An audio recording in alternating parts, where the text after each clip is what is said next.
আসসালামু আলাইকুম রহমতুল্লাহি বরকাত। বিরোধী দলের লোক সমর্থক যারা আছে অবশ্যই সরকারি দলের সমালোচনা করবে। বিশ্ব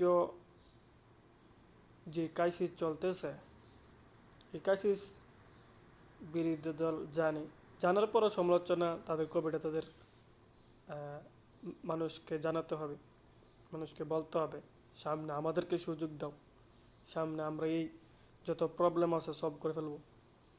আসলে এটা তাদের করবে। এটা একটা শালীনতা অবশ্যই আছে, গণতান্ত্রিক দেশ বসবাস করে, অবশ্যই তারা যেটা রাজনীতি করে, রাজনীতি তাদের সমালোচনা করবে। কিন্তু নোংরামো নোংরামো যা করতেছে,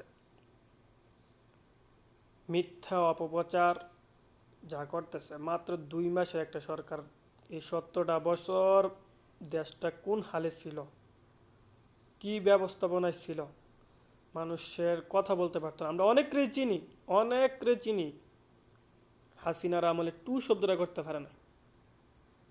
1200 টাকা কেজি যখন কোনো কাশি ছাড়াই 1200 টাকা কেজি কাঁচামরিচ খাইছে, আলু খাইছে 120 টাকা 150 টাকা কেজি, তখন তারা কোনো বলতে পারে না। এখন সব কিছু নিয়ে বলা যায়, করা যায়, কোনো হুমকি নাই, দামকি নাই। তো সমালোচনা করো যৌক্তিক একটা শালীনতার ভিতরে থাইকা। নোংরামুখ গুপ্ত বাহিনী হোক, বট বাহিনী হোক, সুবিধাবাদী হোক, মেনে নেওয়া হবে না।